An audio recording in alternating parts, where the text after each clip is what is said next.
주님 안에서 승리하는 복된 하루가 되시기를 간절히 축원을 드립니다.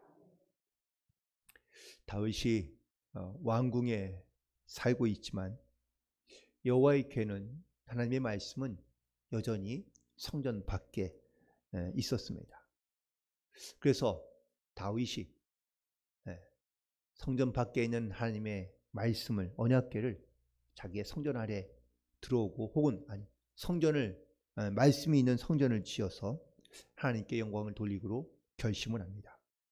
그런데 그의 뜻을 알고 결심을 알게 된 하나님께서 선지자 나단을 보내서 여호와의 뜻을 전하시는데, 다윗은 너무 지나치게 피를 많이 흘린 까닭에 다윗에게서 성전 짓는 것을 허락하지 아니하시고 다윗의 몸에서 태어날 그 중에 하나를 선택하여 하나님께서 성전을 짓게 하시겠다고 말씀하십니다.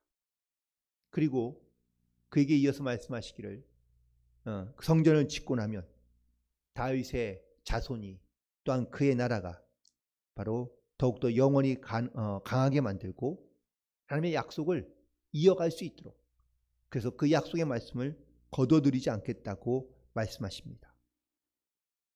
이 약속이 바로 사무엘하 7장에 나오는 말씀입니다.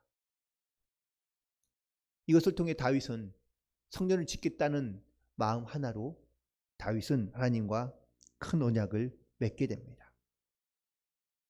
그런데 정작 이 다윗이 하나님의 약속을 받았지만 정말 자기가 어떻게 행하며, 또한 어떠한 길로 가야 될지, 혹은 어떠한 임금이 되며, 그리고 이스라엘 백성들에게 어떠한 백성이 되게 해야 되는지, 사실 다윗은 더 많은 고민이 생기기 시작합니다.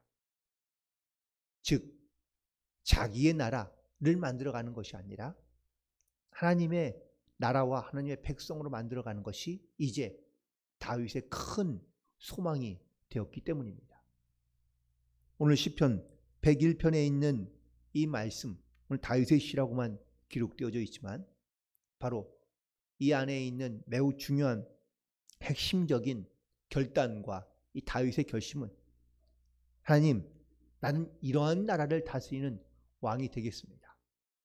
자기뿐만 아니라 자기와 함께하고 있는 모든 백성들과 또한 모든 관료들이 어떠한 사람이 되어 나아가면 좋겠는가라는 것을 고백하며 결단하고 있는 그러한 찬양의 시인데요. 이 이후로 다윗은 어떠한 행사가 있을 때거나 아니면 국가적으로 하나님께 예배를 드릴 때마다 이 찬양의 시를 고백하며 나아갔던 것을 알 수 있습니다. 이 시편, 짧은 시편이지만 이 시편 안에 자신의 통치 철학이 다 담겨져 있는 것을 알 수 있습니다. 그리고 그 목표와 방향을 정한 그의 고백은 바로 내가 완전한 길로 행하겠다고 결단하며 고백하고 있는 것을 볼 수 있는데, 먼저 1절과 2절에 있는 말씀을 보면 올바른 사람이 되어 올바른 목표를 가지고 살겠다라고 이렇게 결단하고 있는 것을 보게 됩니다. 먼저 그가 결단하고 있는 것은 바로 인자와 정의를 노래하며 사랑과 공의로 다스리겠다라는 그러한 결단이기도 합니다. 즉, 그가 임금으로 나라를 다스리며 또한 온 백성들 가운데 이 올바른 목표가 무엇인지, 올바른 방향이 무엇인지를 함께 선포하며 또한 추구하며 나아가겠다는 것을 약속하고 있는 것이죠. 또한 2절에서는 그 올바른 목표를 위해서 자신이 어떠한 지도자가 되어야 하는지를 바로 선포하고 서약하고 있는 것을 볼 수 있는데, 내가 완전한 길에 주목하오리니 내가 완전한 마음으로 행하겠다고 결단하며 고백하고 있는 것을 볼 수 있습니다. 즉, 이 완전한 길이란 바로 하나님의 뜻대로 살아가는 것을 말하고 있는 겁니다. 즉, 말씀대로 살아가는 것, 하나님의 통치대로 순종하며 나아가는 것, 내 방식, 내 생각을 내려놓고 완전히 그리고 온전히 하나님의 말씀을 따라 살아가는 삶이 바로 그가 결단하며 고백한 그런 완벽한 올바른 목표를 가지고 살아가는 그러한 성도 혹은 살아가는 사람의 모습이라고 말할 수 있습니다. 그런데 어떻게 사람이 완전한 모습으로 살아갈 수 있겠습니까? 결코 쉽지 않은 길입니다. 이 완전한 길로 간다는 것은 바로 험한 길이며 혹은 말로는 쉽게 할 수 있지만 행함으로는 결코 쉽지 않다라는 것을 우리는 너무나 잘 알고 있습니다. 그래서 이 완전한 길로 행하기 위해서는 가장 중요한 것은 바로 먼저 하나님을 의지하며 그리고 하나님 말씀에 순종하며 나아가는 것이 가장 중요하다라는 겁니다. 내 의지로, 내 생각으로, 내 방법으로 행하며 나아가면 반드시 실패할 수밖에 없습니다. 결국 항상 내가 하나님을 의지함으로 나아가는 이 믿음의 결단 가운데 오늘 시편의 기자가 고백하고 있는 매우 중요한 대목이 또 하나 있습니다. 바로 시편 2절에 있는 그 중간의 부분이 있는데 주께서 어느 때나 내게 임하시겠습니까? 라고 묻고 있는 이 질문입니다. 그런데 이 질문은 우리가 지금 이제 이 한국말로 되니까 어느 때나 혹은 어느 때나 하나님께서 내게 임하시겠습니까? 라는 이런 질문과처럼 보이지만 아니요. 나는 어느 때나 하나님과 동행하겠습니다. 라는 자기의 결단입니다. 물음이 아니라 자기의 결단이라는 사실을 반드시 기억해야 됩니다. 즉 나는 생각을 하거나 아니면 내가 먹을 때든지 아니면 내가 누군가와 함께 있을 때든지 항상 주님의 도움을 구하고 또한 하나님께서 나와 함께 하심으로 말미암아 내가 온전한 길로 갈 수 있다는 이 영적인 결단이 내 안에서 끊임없이 일어나야 한다라는 것을 이 시편 기자와 다윗은 고백하고 있는 것이죠. 즉 어느 순간 어떤 상황 어느 때이든 간에 나와 함께 하시는 하나님, 그래서 내가 내 방법대로 내 의대로 살아가지 아니하고 오직 하나님의 길로만 나아가겠다는 이 믿음의 결단과 이 믿음의 고백이 바로 그를 완전한 길로 그리고 올바른 목표를 가지고 올바른 사람으로 나아갈 수 있는 가장 중요한 그러한 영적인 고백이 되고 결단이 되는 줄로 믿습니다. 그러므로 우리도 이 올바른 방향과 올바른 목표를 가지고 올바른 사람이 되어 하나님께 항상 주목하며 나아갈 수 있고 또한 주님의 음성에 귀를 기울이며 나아갈 수 있는 그런 저와 여러분이 되기를 간절히 축원을 드립니다.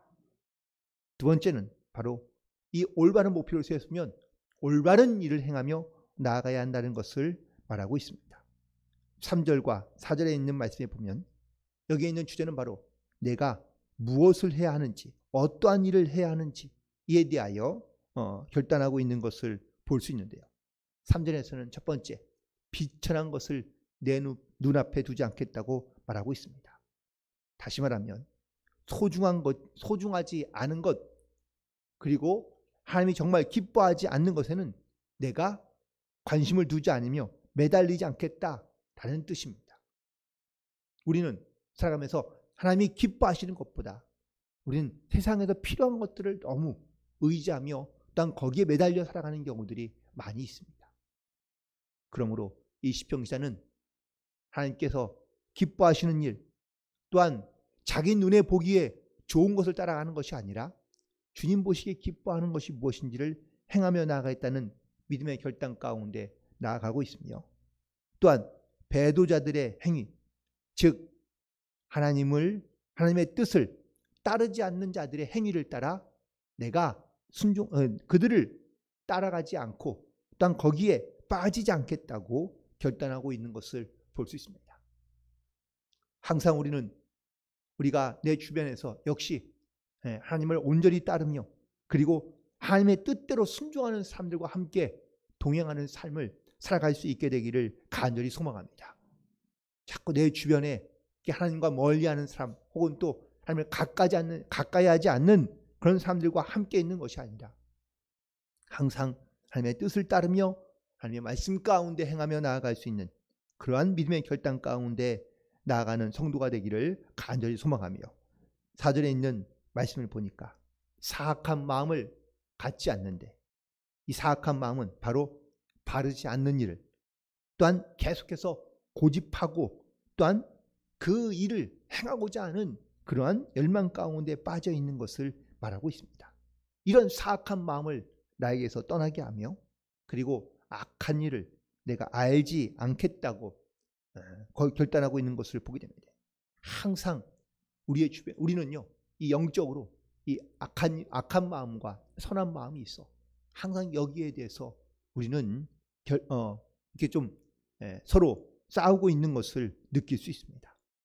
그러므로 악한 일에 대하여 내 마음을 뺏기지 않도록 악한 일로부터 항상 멀리 있도록 자기를 따라 혹은 자기의 의지를 따라 자기의 욕심을 따라 행하지 아니하고 하나님께서 나에게 이 완전한 길로 행할 수 있는 온전한 마음을 주시고 그리고 어리석음 가운데 스스로 빠지지 아니하여 올바른 일을 행하며 나아가는 이런 믿음의 결단 가운데 오늘 시편 기자는 나아가고 있는 것을 볼 수 있는데 바라고 원하기는 우리도 이렇게 우리의 마음이 악에서 떠나며 그리고 올바른 일을 행하며 또한 하나님 앞에 온전한 자로서 완전한 자로서 올바른 일을 행하며 나아갈 수 있는 그러한 복된 하루가 되시기를 간절히 축원을 드립니다.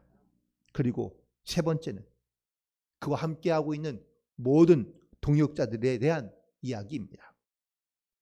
3절과 4절에 있는 말씀이 바로 자신의 어떤 통치 업무에 대한 이야기라면 5절부터 8절까지에 있는 말씀은 바로 사람에 대한 서약입니다. 즉 어떠한 사람과 함께 일을 하며 그리고 어떠한 마음을 가지고 있는 사람들과 그리고 어떠한 방향으로 행하며 나아가야 하는지를 다시 한번 결단하고 있는 것을 보게 되는데 먼저 5절에서 다윗은 자기의 이웃을 은근히 헐뜯는 자를 원치 않으며 또한 멸하겠다고 말하고 있습니다. 또한 교만해서 자기만을 높이려는 자를 쓰지 않겠다고 용납하지 않겠다고 결심하고 있는 것을 보게 됩니다. 이처럼 중상모략하는 자, 자기만을 높이려는 자, 남을 속이는 자, 말을 자꾸 바꾸는 자 대신 정직하며 신실하고 진실하게 행하는 자, 즉 완전한 길로 행하는 자들과 함께 나라를 다스리며 그리고 함께 일하고자 하는 그러한 마음을 가지고 나아가겠다고 결단하고 있는 것이죠. 또한 7절에 보니까 거짓을 행하는 자와 남을 속이는 자, 거짓말하는 자, 즉 말을 자꾸 바꾸거나 앞뒤가 다른 자를 쓰지 않겠다, 사용하지 않겠다라고 이렇게 서약하고 있는 것을 보게 됩니다. 이 이유는 물론 자기도 완전한 자가 되어 완전한 길로 행하며 올바른 길로 행하고자 하는 이 믿음의 결단이 있긴 하지만 자기의 주변에 전혀 완전한 길로 행하지 않으며 올바른 길로 행하지 않는 자들과 함께 있으면 사실 혼자서 그 길을 가기가 쉽지 않기 때문입니다. 그러므로 자기의 주변과 자기를 돕는 모든 사람들도 역시 이렇게 거짓을 말하지 아니하며 또한 남을 속이는 자가 되지 아니하고 말을 자꾸 바꾸는 자, 앞뒤가 다른 사람을 사용하지 않는 이유는 바로 함께 그 온전한 방법으로 또한 완전한 목표를 향하여 함께 나아갈 수 있는 동역자들이 매우 중요하고 필요하기 때문이라는 사실입니다. 오늘 본문에 있는 시편 말씀을 묵상하면서 나라이든지 아니면 또한 교회이든지 또한 자기의 가정을 잘 다스려가는 그러한 또한 지도자라면 특별히 또한 사업을 운영하는 사업가라면 우리가 무엇을 따라야 하며 어떠한 목표를 가지고 또한 어떤 사람들과 함께 우리가 동역하며 나아가야 되는지를 다시 한번 돌이켜보게 됩니다. 이 시대 정말 참되고 좋은 지도자가 필요한 시대라는 것을 우리 너무나 절실하게 느끼고 있습니다. 이스라엘의 한 지도자가 올바로 세워지고 또한 자기 주변에 그런 완전한 길을 행하는 자들을 찾고 또한 그런 사람들과 함께 좋은 나라 그리고 하나님이 기뻐하시는 일을 행하고자 했던 이 좋은 지도자가 있었기에 지금까지 역사에서 그런 좋은 지도자로 기록되고 있으며 혹은 또 그 시대에 평안함을 누리며 살아갔던 것처럼 지금도 이런 좋은 지도자가 우리 가운데 항상 있으며 또한 나타나게 되기를 간절히 소망합니다. 무엇보다 여러분들이 가정에서든 직장에서든 그리고 교회에서든 이런 좋은 지도자가 되어주시기를 간절히 부탁을 드립니다. 물론 좋은 지도자도 중요하지만 그와 함께하고 있는 동역자들도 매우 중요합니다. 좋은 목사는 사실 좋은 교인들이 함께 있어야 됩니다. 그리고 주변에 좋은 동역자가 함께 있을 때 좋은 교회가 되고 또한 좋은 지도자가 될 수 있는 줄로 믿습니다. 우리 모두가 함께 완전한 길로 행하며 하나님의 거룩함을 닮아가는 이러한 완전한 자로서 완전한 길을 행하는 자로서 우리가 함께 기도하며 그리고 함께 하나님의 기뻐하신 일을 행하며 나아갈 수 있는 그런 모든 성도와 또한 동역자가 되기를 간절히 부탁하며 또한 오늘도 이 주님의 길로 온전히 행하며 하나님을 기쁘시게 하는 그런 승리하는 하루가 되시기를 주님의 이름으로 간절히 축원을 드립니다. 기도하시겠습니다.